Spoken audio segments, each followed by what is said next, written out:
Light has always been used as a metaphor for hope. The light came into it's hope that we're talking about here. Our shorelines around America are just collective with all these lighthouses. You've probably been to a lighthouse. Lighthouse isn't used anymore because of GPS on ships. They know exactly where the dangerous shorelines are. But there was a day before GPS that a lighthouse would have been a welcomed sight, especially to a lost ship in the darkness. I was that lost ship at one point in my life. And speaking spiritually here, a light that went on in my life pulled me out of that darkness. Jesus used this metaphor over and over again in regards to his own ministry. John chapter 12, Jesus says, I have come as a light to shine in this dark world so that people will no longer have to remain in darkness. I have to fast occasionally from news. The news has such a dark impact on me when I take in too much. And I'm at that moment right now where I'm not watching a lot of news. It's not that I want to be uninformed as to what's going on in the world, but it has an impact on my spiritualness. And I do so much better. I'm such a happier person when I take those breaks from a lot of news. Darkness, just as light is a symbol of hope, darkness has also been used as a picture of despair and doom and death. Now, with all of that said, Jesus did something incredible, including you and I in his ministry. He says in Matthew chapter 5, you are the light of the world. So let your light shine. In all this darkness, you and I can make a difference in someone's life. Last week, we started putting names on light bulbs and screwing them into our light wall, which is out here in the family room, which I invite everyone here to do. I think it's very powerful to be a reminder that you and I are a light to someone. I asked you last week to write down 5 names. I didn't expect all those 5 names of somebody you would want to be a light to, maybe invite to church. And some of you did that, some of you didn't. That's all right. But what I'm asking today is that you'd reconsider that. I don't have all 5 names just yet. I'm up to 4. 4 names that I really feel the Spirit is telling me in my prayer life that I could make a difference in this person's life. If I was just to befriend them, if I was just to get involved in their life, I think I could make a difference. And God wants to use some of you. Even as I'm talking, a name might have come to mind of someone you want to be a light to. Maybe it's a spouse, maybe it's a child, maybe it's a grandchild, maybe it's a neighbor or a coworker, maybe it's a friend. And maybe you look at their life, and it's not like they're swallowed up in this darkness. I understand that. But Jesus said without him, there's darkness. And so we want to make sure people find their way into that light, which brings us to our sermon series that we're in for this month, just titled Be a Light. Be a Light. I'm asking everyone to invite boldly right now. Do you know how much power there is in an invitation? There's something about an invitation that can just change the entire trajectory of your life. It can be life-changing. So I was raised in a Mennonite home, good Mennonite home, but I was losing interest in the Mennonite church. I was losing interest in the Mennonite religion and all the rules, and your preacher wanted less rules. And so I was like, I got to find something. And it was at that time that high school best friend, Bruce Thompson, invited me to Greenwood Christian Church. That was my introduction to the Christian churches of America. And then as I started going to church with him, it was a youth minister, Bill Mage, who invited me to come to youth group. And so I went to youth group there. It was the preacher, Daryl Sprunger. He said, you know what, I'm a trustee at this small college up in Michigan, Great Lakes Christian College. Why don't you come up? I'm going up for a board meeting. Why don't you just come up and check out the place if you've never looked at a college? I didn't even think college was in my future at all. And so I went with him up and toured the campus. While we were there, a professor by the name of Keith Curran, Dr. Keith Curran, and some of the professors in the room know that name well. he took me out for lunch, and in front of Daryl, he invited me to apply. Just apply. Let's see if you get accepted. And that got accepted. Next thing I know, I'm on campus, and then it was a beautiful little blonde by the name of Bonnie who invited me to sit with her at lunch in the cafeteria. You talk about changing a life.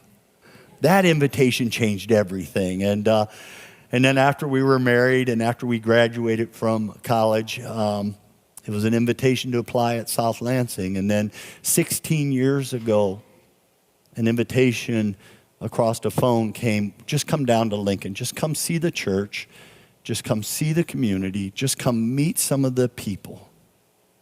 And that changed everything for me. The power of an invitation. As I was saying all of that, you remember moments when you were invited into something or invited to something that was just life-changing for you. That power of that invitation is still being used today. God uses that invitation in so many ways. Why are we doing such a big monster push to invite people to church? So that the light can change your life. That's what we're trying to do, life-changing. We're not trying to build a bigger church. We're trying to stay on mission that we're here to change lives. And God is using Lincoln Christian Church to do that. All right, Jesus talked about invitation. You ready for this? It's in a parable. It's a great moment. It's Luke chapter 14. I'm going to start reading with verse 16. Jesus told this story.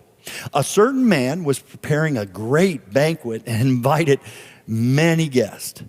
At the time of the banquet, he sent his servant to tell those who had been invited, "Come, everything is ready." Okay, how many were invited? Many.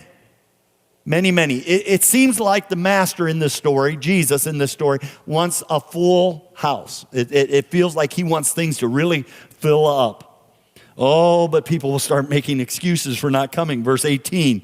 But they all alike began to make excuses. The first said, "Hey, I just bought a field. I must go and see it. Please excuse me." Another said, "I just bought 5 yoke of oxen and I'm on my way to try them out. Please excuse me." Verse 20, still another said, "I just got married, so I can't come." I don't even know what to do with that excuse right there.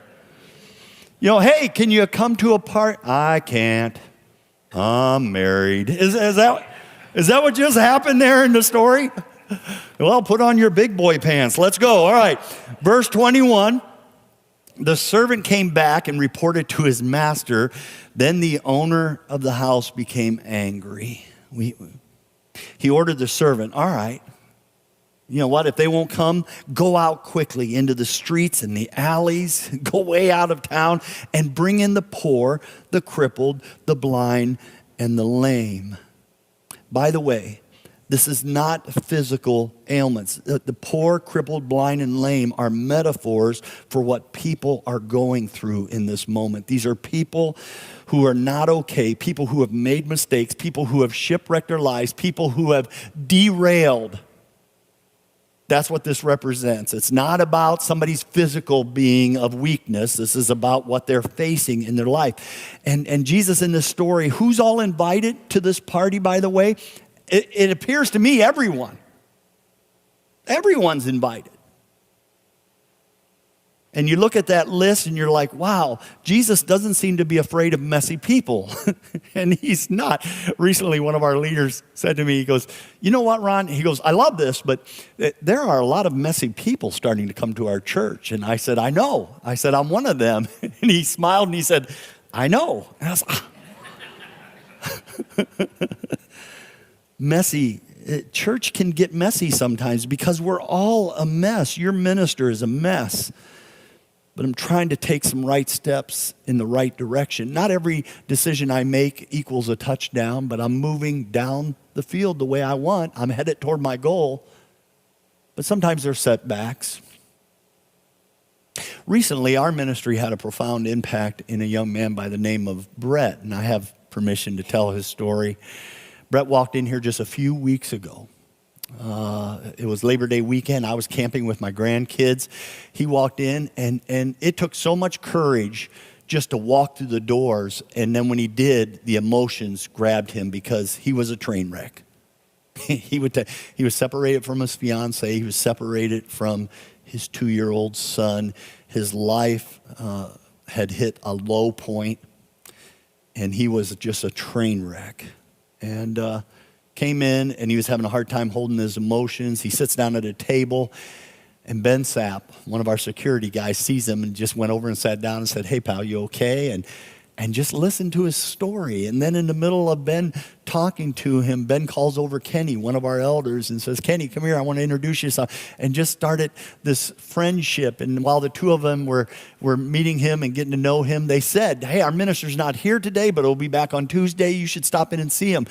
And then Kenny that night sent out a text to all the elders, "Hey, let's be praying for a young man by the name of Brett." And they all prayed.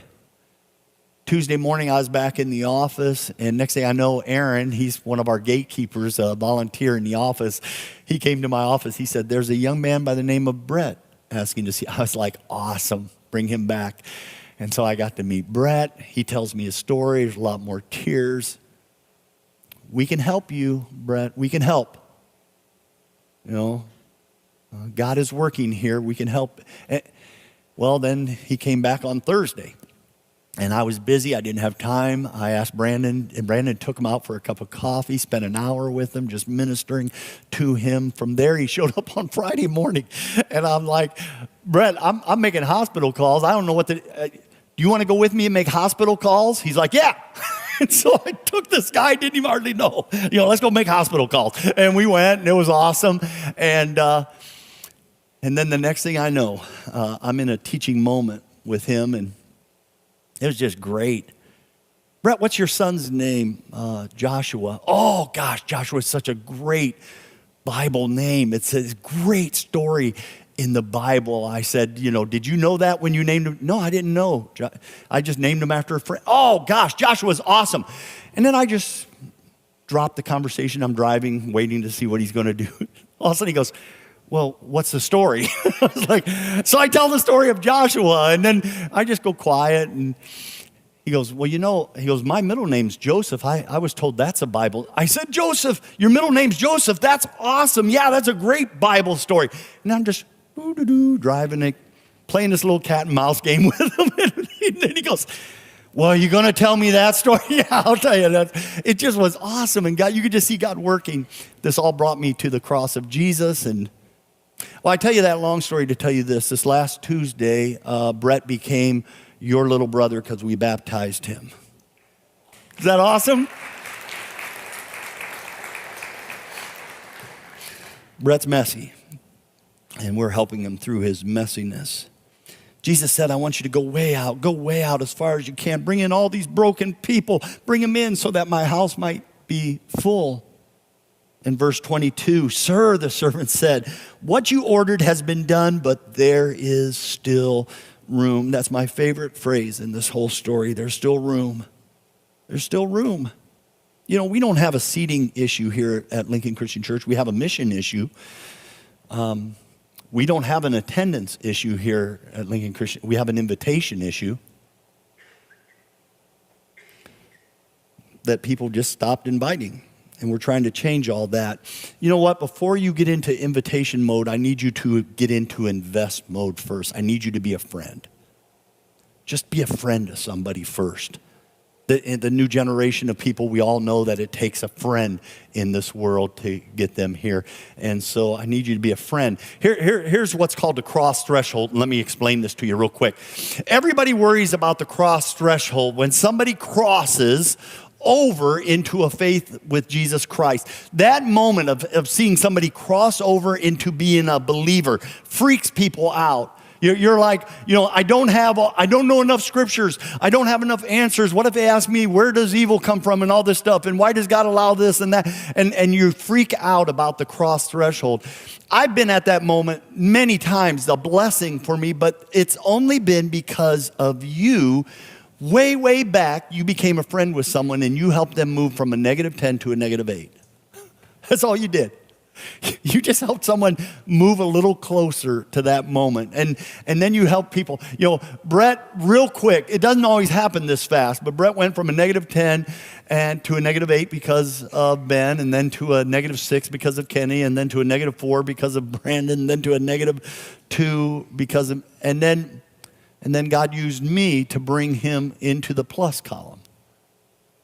And that was a great moment. But you all have friends who are so far away from Jesus right now, and just to see them move a little bit closer would be huge. Before they need a Bible, before they need a prayer, they need a friend. And what I just said, you may go, whoa, did he just say that? I'll say it again. Before they need you to give them Bible verses, before they need you to lay hands on them and pray for them, they just need a friend. Jesus did this over and over again. 132 interactions of Jesus are listed in the Bible, 132. 6 of those interactions happened in the temple. 4 of those happened in the synagogue. So 10 happened in a church, that's all. 122 were just out on the street, people living their life. And guess what? Jesus doesn't open with a Bible. Jesus doesn't open with a prayer. He opens just with a friendship, a word of friendship first. That's where he begins with. And then slowly brings them along to where they're ready for the truth. And he shares that light in their life. What am I asking of all of us? I'm asking you to pray for 5 people, and then I'm asking you to write 5 names on a light bulb and put it out there on our light wall. 5 names. I got 4 so far. God has not revealed to me my 5th name just yet, but I have 4 names out there on 4 light bulbs of people I'm going to work on. Not immediately. This next year, you're going to look for an opportunity to invite them. And that would be awesome. Some of you, you're like, wow, this really stretches my faith. Good.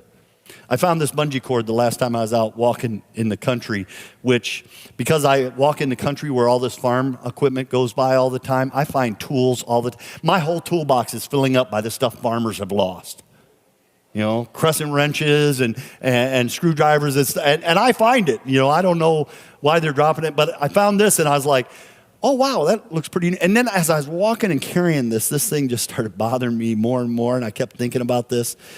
You know, a bungee cord that's not stretched is lazy. It's just lazy. But when it's stretched, it becomes useful. It becomes useful for tying things down and strapping things. So it needs to be stretched. My faith needs to be stretched occasionally. So does yours. Your faith grows great when it's stretched in this world. For some of us in this room, inviting someone to church is really stretching us. Wow, that stretches us. That would be good for you to do that, to invite them to a ministry here. I wonder what would happen if when J.K. Jones is here, we start our next series the first Sunday in October. There's these little invite cards. It shows the Running on Empty logo on the front. It has all the service times on the back. I wonder how God could use a little card like that in your life to invite somebody to come. You should come hear J.K. Jones speak about running on empty. You know what? Your friends right now, man, they're joy tanks and are just dangerously low right now. And you could change that by inviting them to, what does it mean to run on empty? How do I run on empty and get through this time in our world? Because it's a dangerous time for us. That invite card could be used. If you're a guest with us today, gosh, I'm glad you're here. But you're sitting there right now going, hey, wait a minute. I know what this church is up to. Did my friend invite me to church because it's part of this big monster put? Yes, it is. And I don't care that you know. Here's some things that I think you agree with on us. We believe that everybody dies. So do you. We believe that after you die, you're assigned of one of 2 places, and I think you probably do too. We believe that choices we make today impact those designations one day, and I think you might believe that as well. And we believe the best way to prepare for that moment is to connect ourselves to the one who died and was buried and came back to life, Jesus Christ. To not invite you to have a relationship with Jesus is like having the cure for cancer and keeping it to ourselves. We just can't do it. And so because we feel we have the cure, we have to share it. And so today, I just want you to know, we believe you need a community. We believe you need friends. And we believe that God is knocking on the door of your heart right now. Even if your family doesn't come with you, even if your spouse isn't, it doesn't matter. We believe God's knocking on the door of your heart, and you get to answer that. So this morning, as we go into our invitation song, maybe there's somebody who's ready to take that first step. You don't even know all of what it means, but you're being stretched right now, and you're like, I got to take a step forward. I'll meet you down front if you want to come. We can talk a little bit while we're singing, all right? Let's stand together.